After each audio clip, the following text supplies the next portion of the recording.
Okay, good afternoon, folks. We're back here to hear some witnesses around Vermont Housing and Conservation Day here at the State House. And we're gonna have some opening comments. Sorry, Lori. From Molly Dugan. So Molly, welcome. And since it's the first time for some people being in the committee, I think we'll do a round of introductions. So I'm Teresa Wood from Waterbury, and I also serve Bolton, Fieldscore, and Huntington. Ann Donahue from Northfield and also Berlin. Hi, Dan Noyes, represent Wolcott, Hyde Park, Johnson, and Belvedere. Hi, good afternoon. Eric McGuire, representing Rutland City. Brenda Steady, Westford, and East Milton. Hello, Molly. Doug Bishop, Colchester.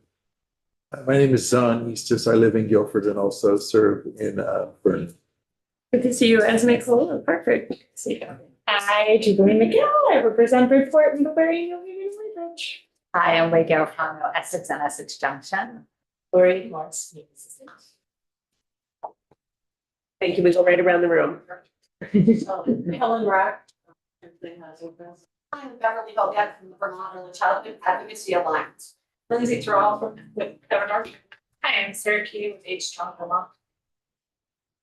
Right around here. Good afternoon, I'm Patrick Shattuck, I'm the Executive Director of Rural Edge. Brent Tatro, Representative. Representative Dan.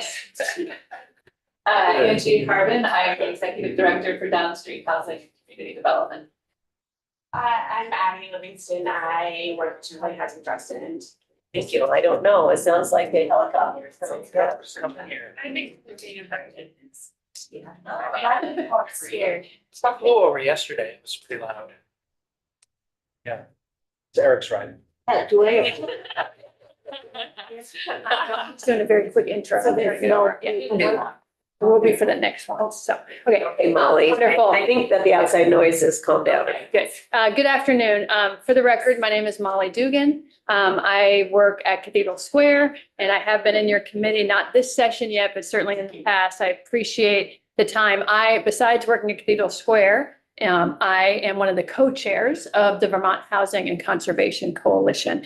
And I am just here to do a quick intro and turn it over to my colleagues who are going to take a little bit of time and to illuminate for you all the impact that the dollars that you all have consistently provided to Vermont Housing and Conservation Board, the impact that it's had in communities. And I think this is a really important time, especially with all of the demands on you all, to just have a chance to see the impact that these funds are having. So just very quickly, that the Vermont Housing and Conservation Coalition is about to celebrate its 40th anniversary. So we came together about 40 years ago to bring housing and conservation interests together. And that is a very unique combination.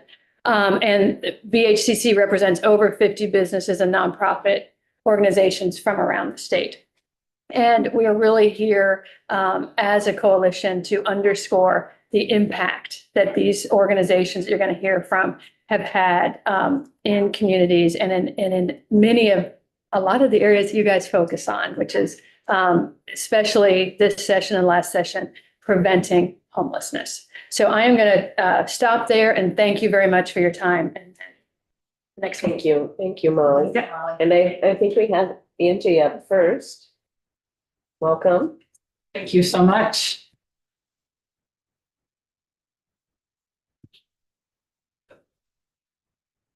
Good afternoon. I am Angie Harbin. Again, I'm the Executive Director for Downstreet Housing and Community Development. Thank you so much for the opportunity to share this afternoon.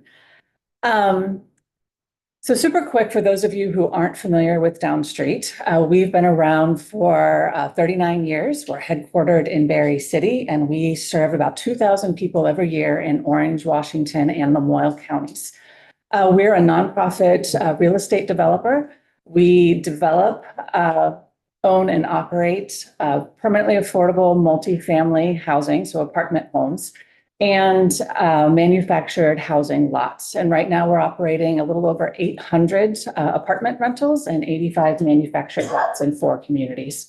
We also provide a full array of homeownership services. This is everything from I'm trying to buy my first home and I don't know where to start. I have life safety repairs that I need to make that I can't afford, all the way through to foreclosure counseling. We also steward and grow a portfolio of permanently affordable home ownership opportunities, and we currently have 168 homes in that program. Downstreet either coordinates or directly provides supportive services to the folks who are living in our housing. That's designed to help people stay stably housed, to meet their basic needs, and then also to access community resources. And finally, we kind of do whatever it takes to ensure or increase the affordable housing in the communities where we serve. This looks like a lot of different things. A couple of quick examples. We help private landlords and community organizations create their own affordable housing. We also work with different community partners. For instance, we've done a lot of work recently with the Central Vermont Refugee Action Network, creating homes specific to refugees and asylum seekers. And this last year, we stood up a homeless services hotel in Barrie. So just a full range of things that support affordable housing in the communities where we work. And I'm giving you a little more detail than I might ordinarily, because I just want to note that all of this is possible only because of the ongoing investment in VHCB over the last 39 years. Every single thing that I've talked about has VHCB funding in it. And so I think we all know that to ensure that the housing needs across the state are met, that we need the full continuum of housing. This is everything from emergency shelter to market-based homeownership. But though for an increasing number of our low and moderate income Vermonters, meeting their housing needs requires access to the range of permanently affordable homes that are funded by the Vermont Housing and Conservation Board. And so this afternoon, I want to highlight two examples of what I think are unique and forward-thinking investments that VHCB has made. Maybe some investments that I don't always associate or didn't associate with VHCB when I was first learning about them. And these are investments that recognize that housing, not simply as real estate, but as infrastructure for health, for dignity, and for community stability. These are the projects that pair permanently affordable homes with coordinated services and on-site supports and intentional design so that people with higher needs can live independently and safely in their communities. VHCB's willingness to invest in these models has allowed us to move beyond the question of where will someone live, to the deeper question of what does someone need to be successful in housing. So I've got two examples. There are dozens across the state. So the first one is Downstreet's Recovery Residence. So in 2023, Downstreet opened a Foundation House. This is a recovery residence where moms can receive recovery supports without being separated from their kiddos. Women and women with minor children make up roughly half of the Vermonters who are in recovery or in treatment. At the time that this program was received, there was only one recovery residence that they could access in the state. So Downstreet worked with Vermont for Recovery, or V4, because we develop housing, V4 provides recovery supports, to design a building and a program. Downstreet financed and developed the physical project, which includes flexible space for up to 6 households, depending on the size of those households, 2 discrete apartments, and then also a safety net residence. And that safety net residence is particularly important and somewhat unique, but it ensures it's at a separate location, that if someone relapses, they have a place to go, that they're not turned out of the recovery residence. And that means that if someone relapses, we can get them that support that they need more quickly than we might if we were trying to hold on to them in the recovery residence. So the project is now master leased and it's operated by V4. So this next information I really can't take credit for, but I love these stories. So 2025, we had 21 households that called Foundation House home. The average stay was about 6 months, and 78% of those households moved on to permanent housing. And when you think about how hard recovery is, that's a really impressive number. And these numbers, they matter, but what stays with me are the stories. And there's kind of a rhythm to them. Often it's a mom, she's leaving a recovery setting somewhere else, and treatment beds have time-limited supports. And she's got nowhere else safe to go. And I think we can all imagine what that would feel like to be exiting recovery. You're trying to maintain recovery. You fought so hard to get where you are, and how impossible or how difficult that would be if your next step was to experience homelessness. So that, they've got these women, they've done this really hard work, extraordinary commitment, great supports that they need from B4, from other service providers, from community-based service providers. And it takes a stable place to live. And that's what this recovery residence is providing. And so I hear the stories about getting jobs, and you hear the enthusiasm behind that. It's like, I was employee of the month this month, and it was a unanimous vote. People really proud of what they're accomplishing. And I hear about the supervised visits with children that over time turns into family reunification. It's like you're hearing about the steps and how meaningful and how proud women are of the work that they're doing. And my favorite part, and this is probably no surprise to anybody, is what comes next. And this is people transitioning into permanent housing with tools in hand and a stable foundation. And this fall, I was especially moved to hear about a mom and her 2 kids who moved from Foundation House to Fox Run. I know you've seen it. It's there in your community. This is Downstreet's beautiful new affordable housing community in Berlin. It's walking distance to schools, to shopping, to jobs. And that move wasn't just a change of address for that family. It's the next chapter in a recovery story that began with having a safe place to be. And these outcomes didn't happen by accident. They were possible because VHCB stepped in at the very beginning. They funded the feasibility work when this was still just an idea, and they stood behind the project as a primary funder to bring it to life. So without that early vote of confidence and sustained investment, Foundation House simply would not exist, and neither would the second chances that it's now making possible. And so I have one more example that I'd like to share. This is about Downstreet's work with adults with intellectual and developmental disabilities and their caregivers, and how this reflects our commitment to creating safe, stable, and dignified housing opportunities for a range of people with support needs, or people with a range of support needs. So we partner with our designated agencies. This is Upper Valley Services and Washington County Mental Health Services. And we're together developing housing models that work for this group of people. So at Marsh House in Waterbury, this is a project that's currently under construction. And then at Stevens Branch Apartments in Barry, which is going to start construction this summer, we're incorporating a replicable cluster model within our larger multifamily communities.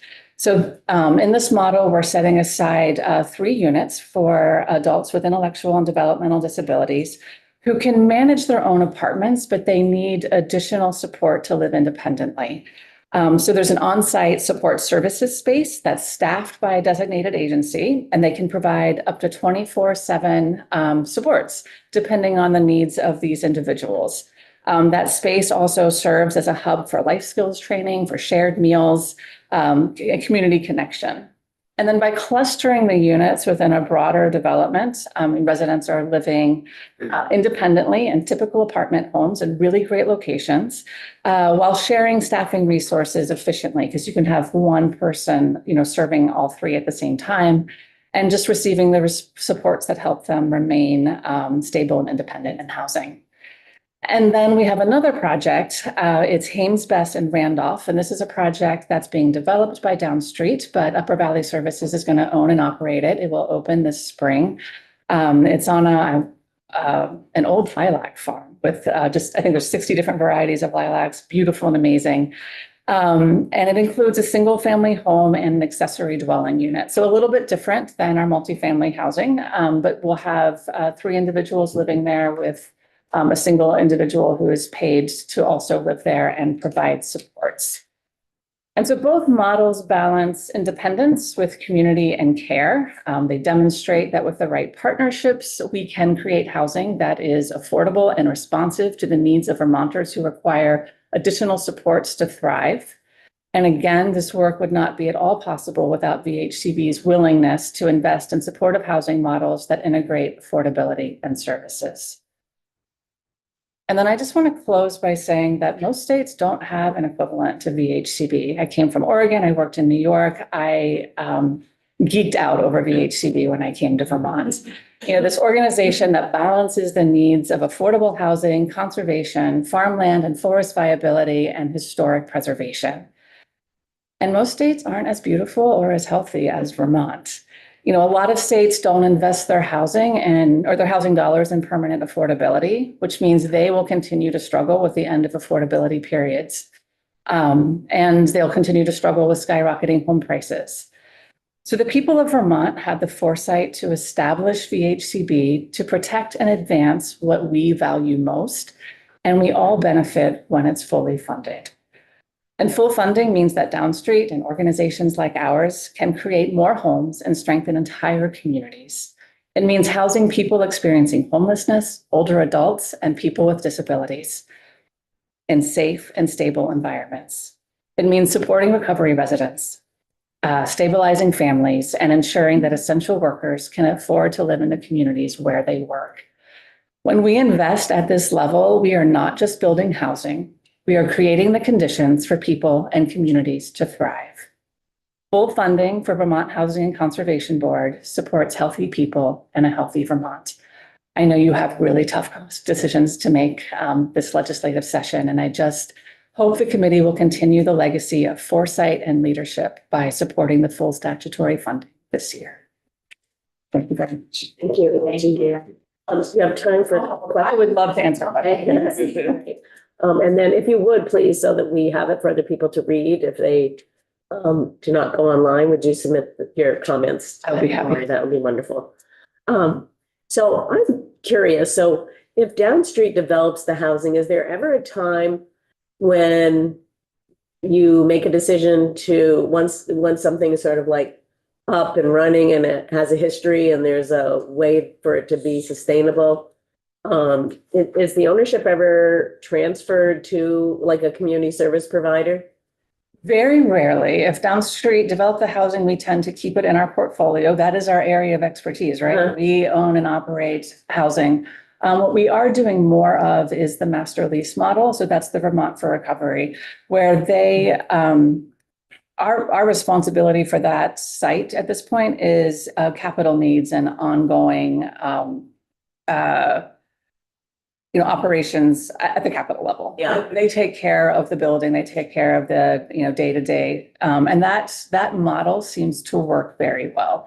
Owning property is a huge risk, and owning aging property is a huge risk. It is one I am somewhat sad to say we are experts in. And passing that on to a community agency that doesn't have that same expertise might not be a great service. Uh-huh. Thank you. Other questions for people? All right, I have another one. Okay. Is there money in the budget? Oh, did she know? Oh, is there money in the FY27 budget already? So the governor's has included the full statutory investment it at is in there? $37.6 million. We need a lot of housing, so more money is definitely appreciated. But yes, But- that piece is included. It is included. Yes. That's it. Could you describe sort of the arrangement that you have with a supportive service provider? So let's just take Upper Valley Services as an example. Do you guys enter into an MOU? Do you, what's the arrangement? Yeah, Upper Valley Services is a great example, in part because I had never done housing for folks with intellectual and developmental disabilities. It hadn't been on my radar. And members of their organization came and said, hey, we need housing. And they had an idea, and that idea wasn't going to work. But I said, let's keep talking, like we can get somewhere. So the fact that we've gotten where we have in such a very short time, I've only been with Downstreet for 3.5 years, is really very cool. So yes, what we've done is we've designed together what this program is going to look like from the get-go. So we're building multifamily housing. That's what Downstreet does all the time. It's very cool that we can have units that just kind of fit within that model.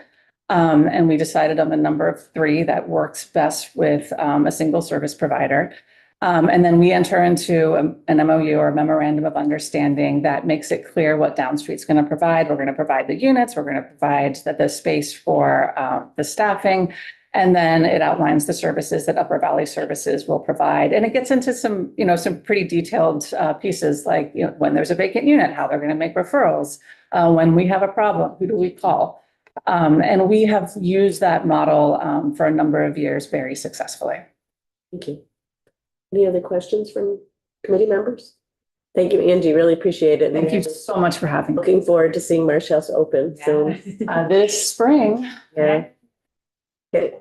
Do you know if the rental subsidy question has been answered or not? I will know on March 8th. I have an inclination of positive things. Okay. Fingers crossed. Yeah. Okay, good afternoon.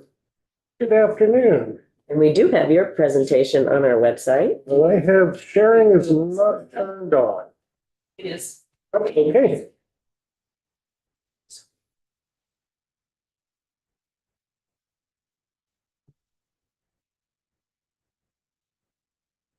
Good afternoon. I don't, Thank you. Thank you, Beth.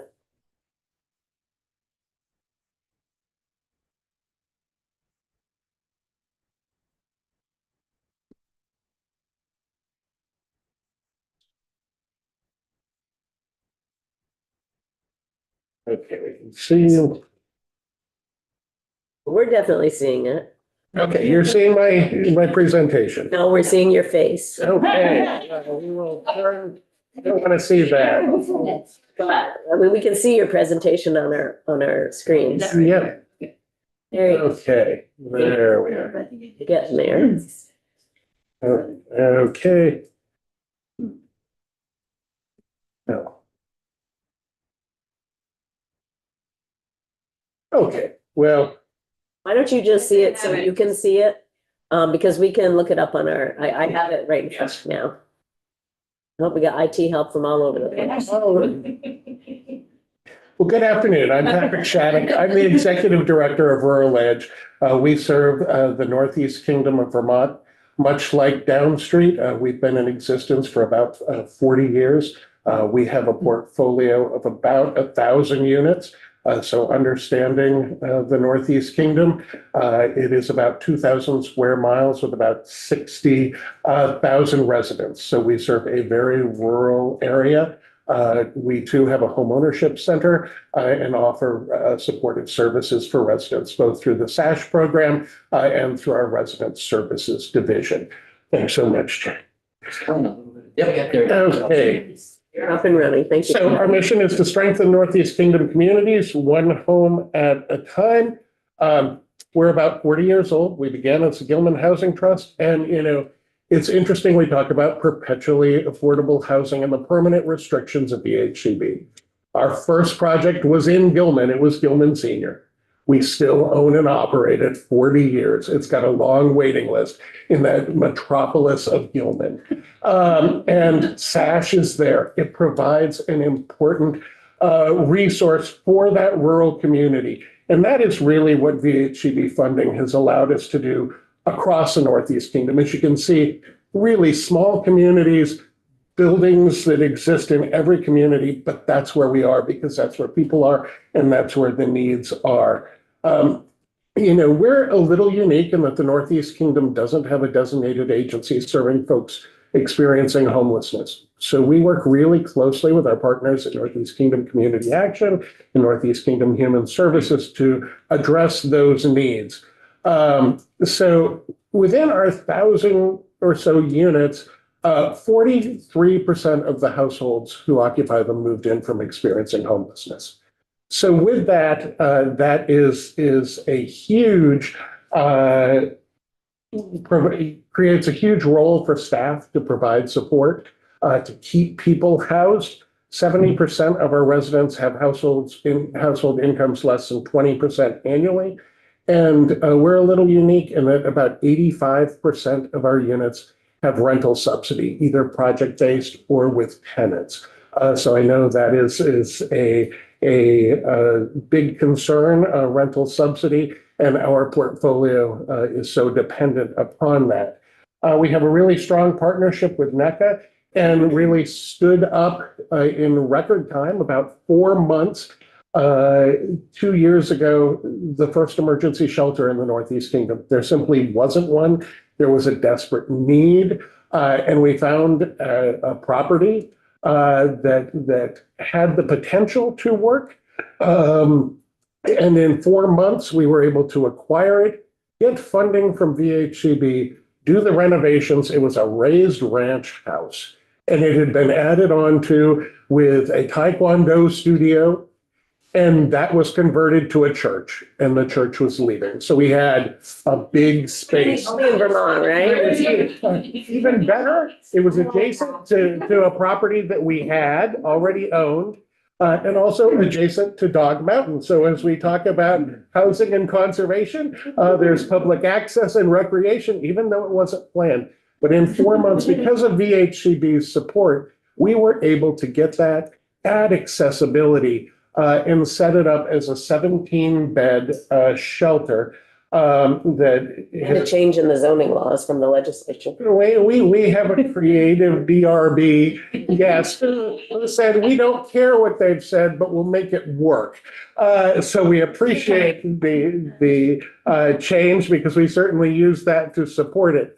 But that has been a great success. In making that commitment, VHCB acknowledged we were going to learn a whole lot as we set up this shelter, and they provided us with additional feasibility funding to take what we learned to adapt that shelter. So at this point, we are now under contract for a former moose lodge about 500 feet from the shelter to convert that into a 40-bed shelter and adapt the current shelter into a 5-family shelter. So really have been able to prove that this resource was needed, and that it was supported, and it could exist in the community seamlessly. We've had local businesses, restaurants step in and provide job training with the residents, so that many folks have moved on. And so when we talk about folks moving on and the ability to see success, it's about putting the pieces together. So in this picture, we have Samantha Carr and Tim Kidder, and they spoke at the opening of the shelter at Moose River.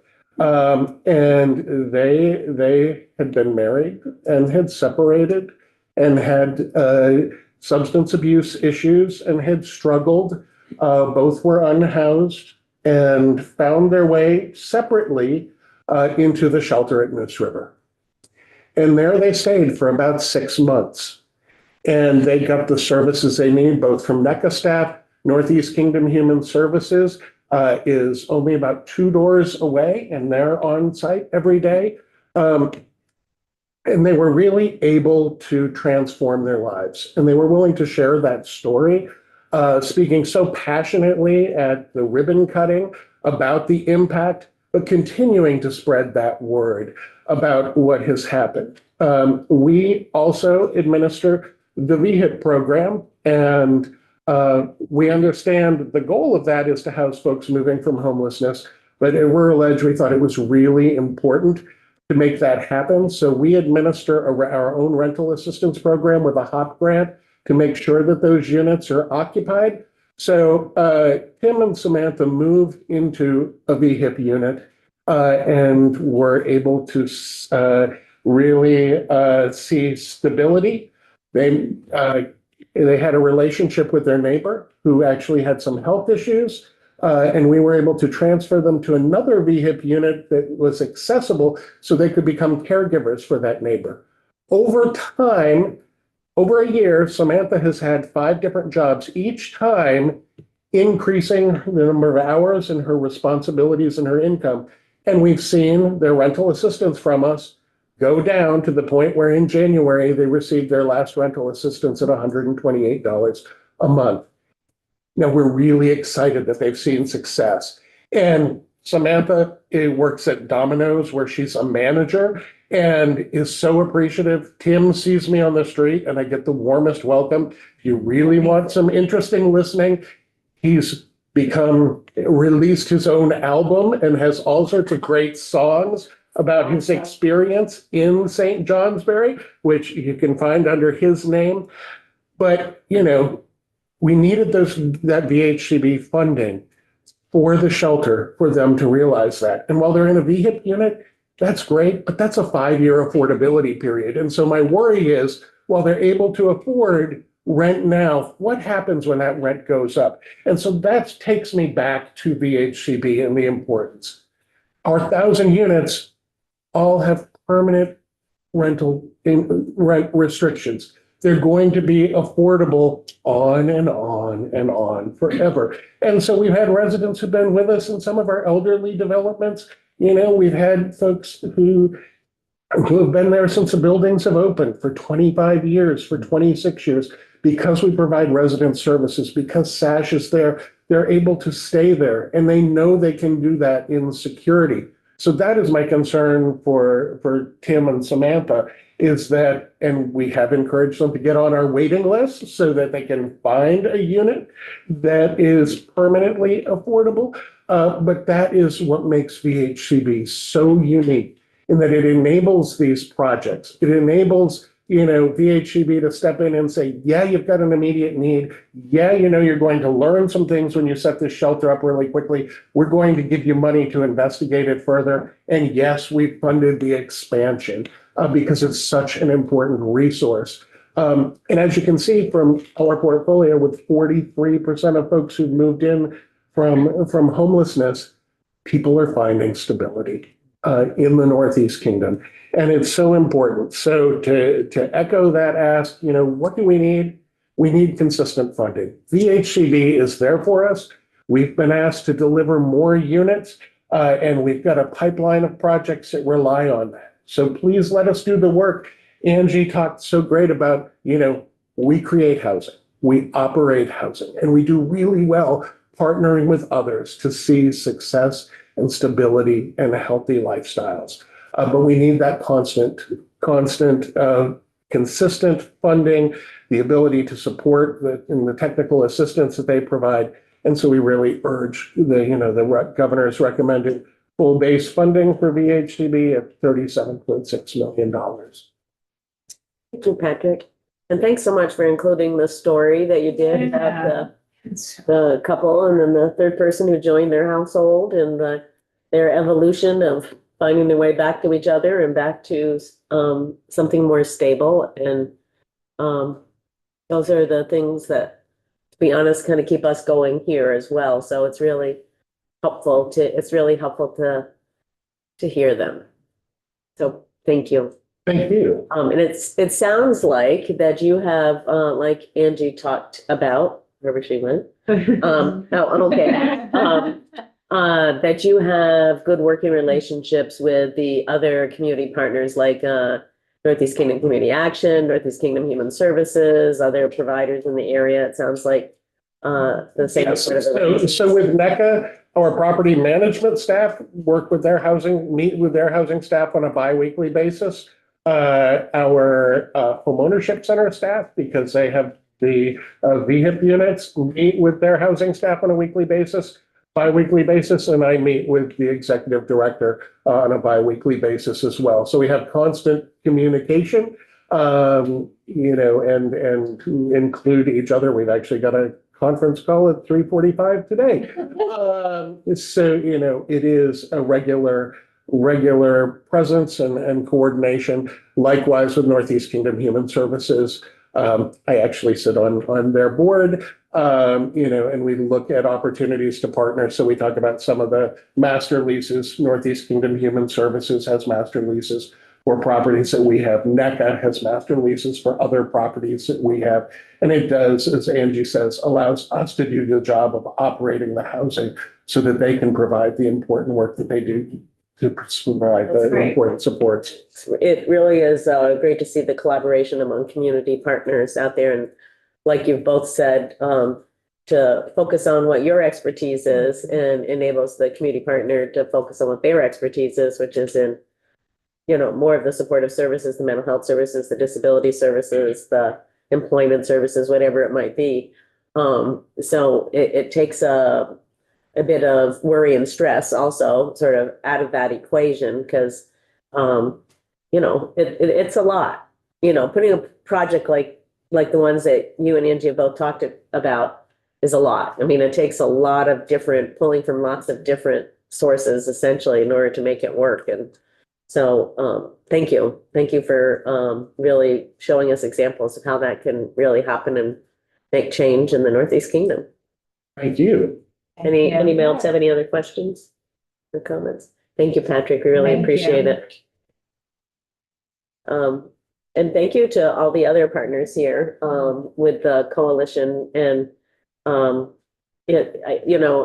Patrick mentioned it, around VHIP. Well, it has provided, access at a low cost to, lots more units out there. I think we're all a little anxious about what happens now because some of those early ones are now at the 5-year mark and, what's going to happen. I mean, that's really the stressor at this point in time. So we'll see. We'll see if our investment has paid off in the long term. So thank you so much. Appreciate it. Thank you, everyone. Okay, committee members, we're going to now move back to 660, which we have a new draft on our webpage. Draft 5.1.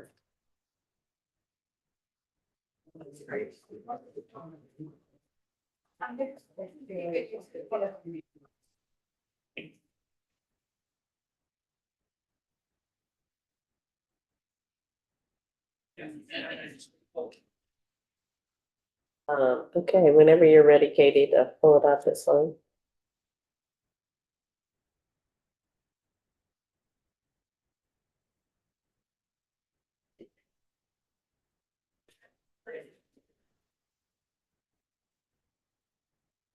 Good afternoon, Katie McGlynn, Legislative Council.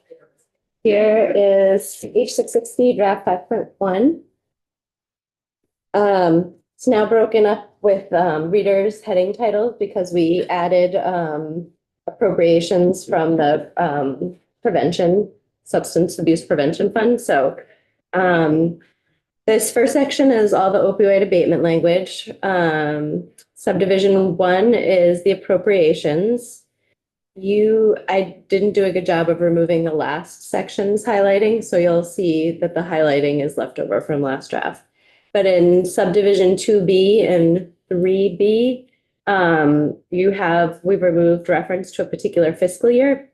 So now 2B reads, it is the intent of the General Assembly that recovery residences be funded annually by the Opioid Abatement Special Fund unless and until the special fund does not have sufficient monies to fund this expenditure. And the same language is in 3B.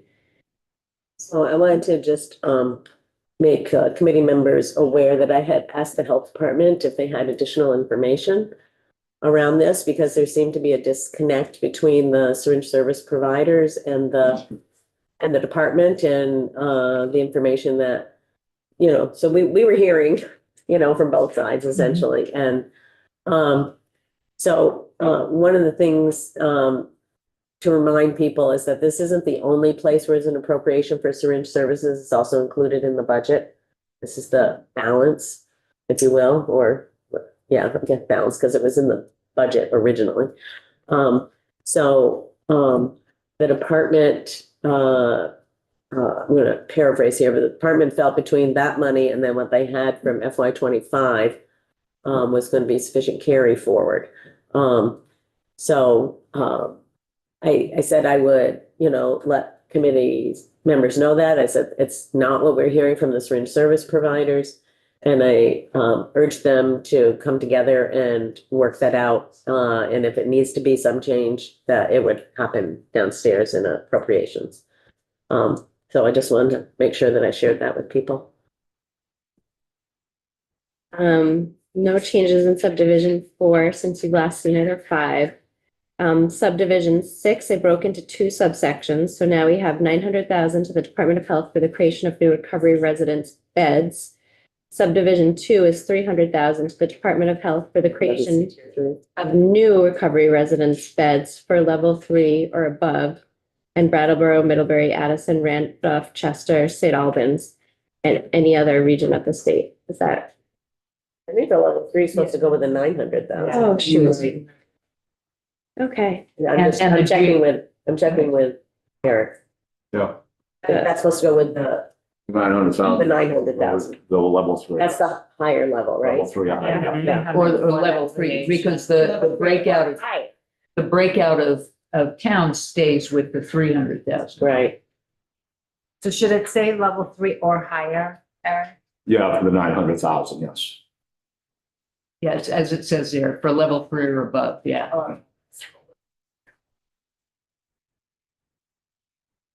Okay, how does that look? 900,000 to the Department of Health for the creation of new recovery resident beds for level 3 or above. And 300,000 to the Department of Health for the creation of new recovery resident beds. Oh, no, we don't want this. Well, we do want them to be, we We want it up here. NAR. Don't we want NAR in both places? It wasn't in the original language under 14. Doesn't mean we don't want it, but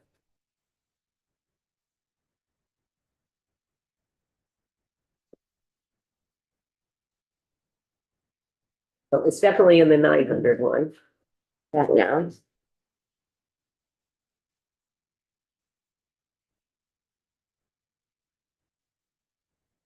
Yes. 250. Yes.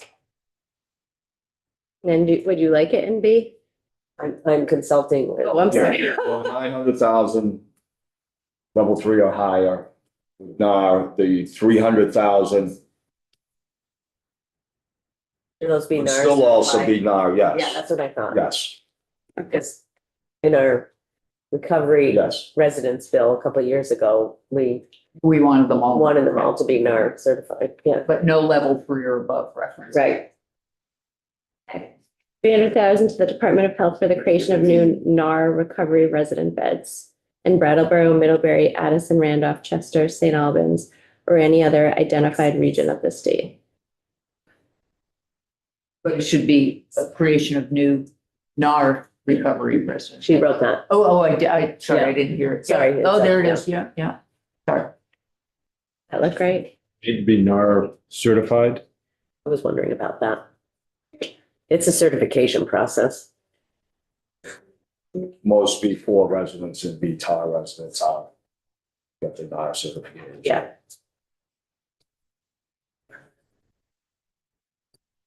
So it should say certification at level 3 or above. And then down below certification, yeah.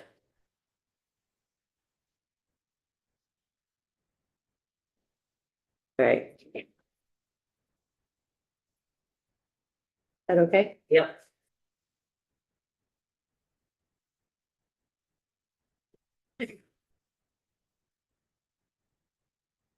Okay, 7, 8, and 9 have not changed since we've last seen the draft.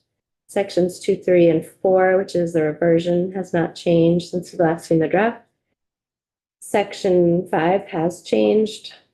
First, you've added the Health Equity Advisory Commission as an entity that the Opioid Advisory Committee must consult with.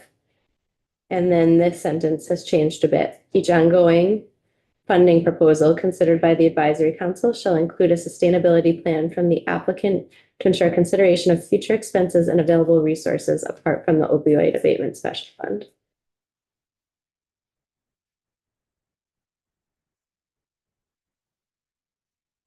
Yeah, I just wanted to get some clarity on something. So the opiate advisory committee is going to be asked to consult with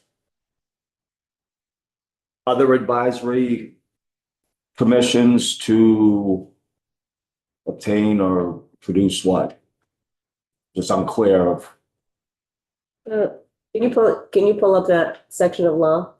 Yeah, I mean, this is the section right here. Already in existing law, the advisory committee shall demonstrate consultation with individuals with direct lived experience of opioid use disorder, frontline support professionals, substance misuse oversight, prevention and advisory council, and other stakeholders. And then you're adding the health equity. What was that? I'm sorry. I'm sorry, I cut you off, Katie. You're gonna- And the purpose is to identify spending priorities as related to opioid use disorder prevention, intervention, treatment, and recovery services, and harm reduction strategies. for the purpose of providing recommendations to the governor, BDH, General Assembly, and prioritizing use of the special fund. I meant, can you pull Okay, I up, know. can you pull up the statute for the Health Equity Advisor? Oh, I'm sorry. I thought you wanted this section. Yes, I can do that. So people can see what the purpose of that group is. We haven't really talked about it here in this committee for Right, because quite some it's, time. yep, Yeah.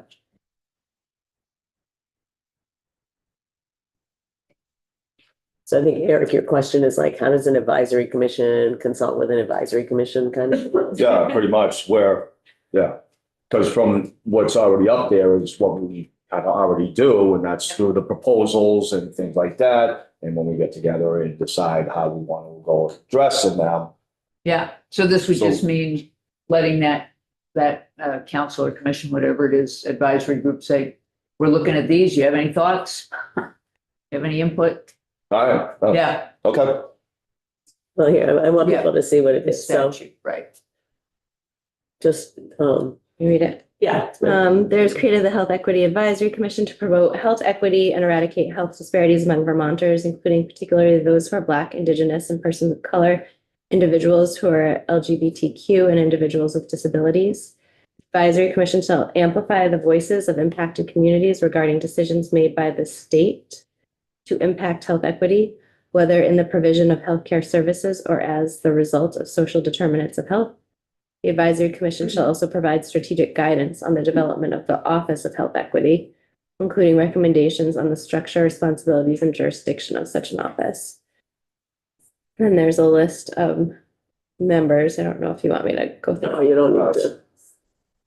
It's a lot of people. It's big. Wow. It's a really Yeah. lot of people. Yep. That was before they clamped down. That was before they clamped down on the number of Right. people on commissions and committees. There's the duties. The advisory committee will get in touch with the advisory committee to set up a time to address the advisory committee. Or just ask for, Ask for or no, feedback. ask for a report back on, do you have any thoughts? Okay. He's already doing it with another advisory council. And they're pretty used to having that. That's what their role request. is. Yeah, I do. they'll review it and they'll provide you with concerns or Things Things to they take like into or- account, things to yeah. take into account as you make your decisions. yeah. And since we are talking about health services and the appropriate funds, I think that's important. Okay, So that's it for section 5. Section 6, you had some changes. The opioid settlement advisory committee shall not accept new funding proposals from the opioid abatement special fund for fiscal year 28 unless a proposal was previously identified in statute as intended for annual funding. It instead shall review outcomes of programs and initiatives previously funded through the opioid abatement special fund to assess effectiveness and long-term sustainability where applicable.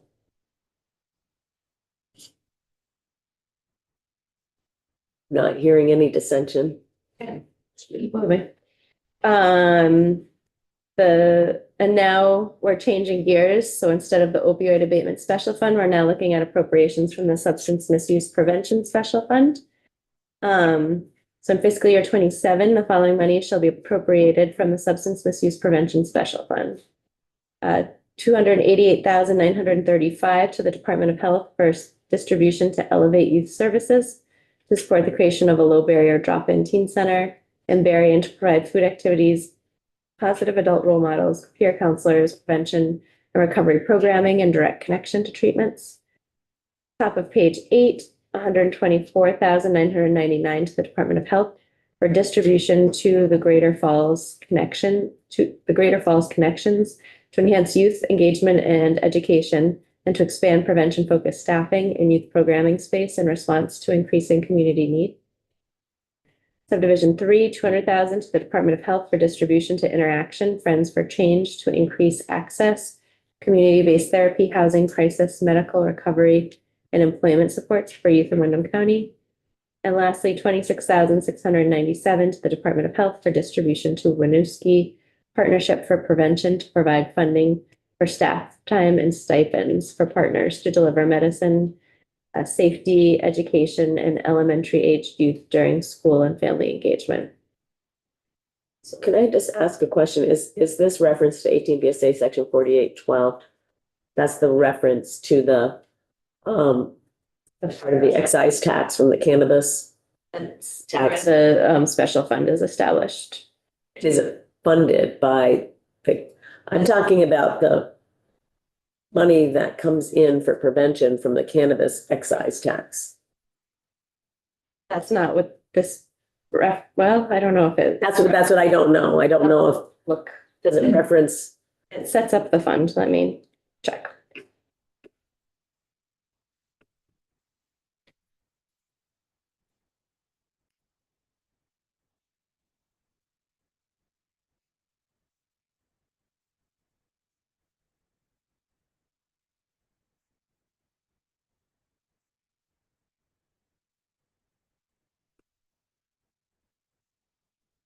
Okay, so we have the fund is established, managed by the Department of Health in accordance with the governing language for special funds.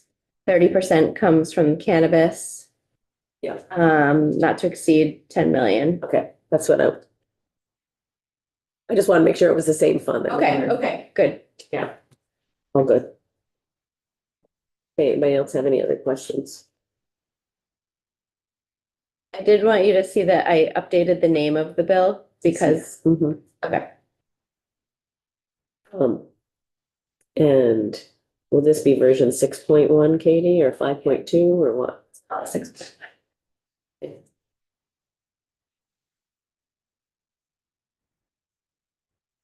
Does anybody have any questions?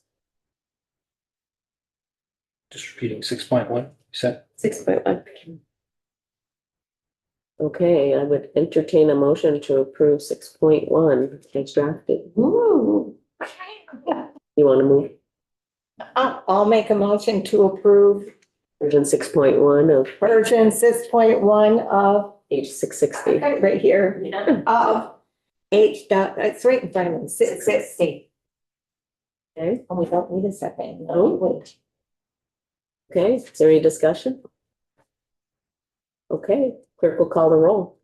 Representative Bishop, Yes. Representative Cole, Yes. Representative Donahue, Yes. Representative Estes, Yes. Representative Garfano, Yes. Representative McGuire, Yes. Representative McGillen, Yes. Representative Nelson, Representative Noyes, yes.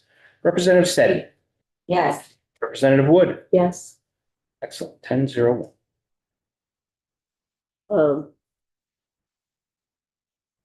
Brenda, did you see my, I did. I don't know if I'm confident enough.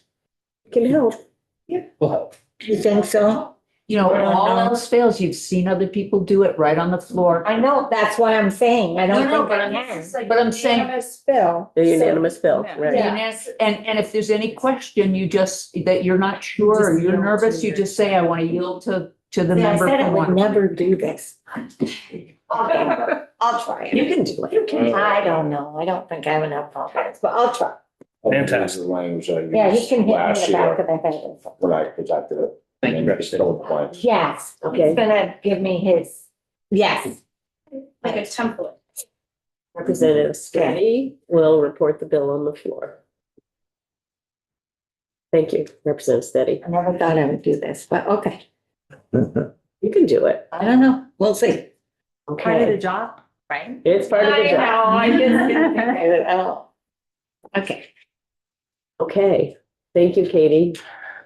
Okay, committee members, has everybody sent their recommendations to Lori for people to invite? There's two groups that didn't.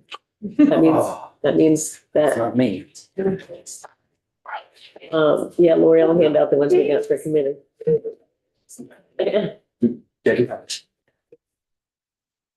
Oh, she did. Yeah, that's a story. Okay, so before you leave today, I know, I'm doing it right now. you have to get it to Lori. Oh, yeah, we sent You've hers got it. in. You were a star pupil. I just gotta get the names. What? Yeah, like now. Yeah, Yeah, okay. And I'll be back in like 10 minutes. Oh, good. I'm writing something for the select board. So that's great. Okay. So we're still on live, just so people know that. Oh, That's all right. I'm just letting you know. I'm just gonna, just to summarize what. Yeah. Oh, yeah. Talking. Yeah. We're still in. To summarize what we'll be doing next week. Because after we go off, then you can continue on your budget work or constituent work, but you won't be having Zoom time or YouTube time.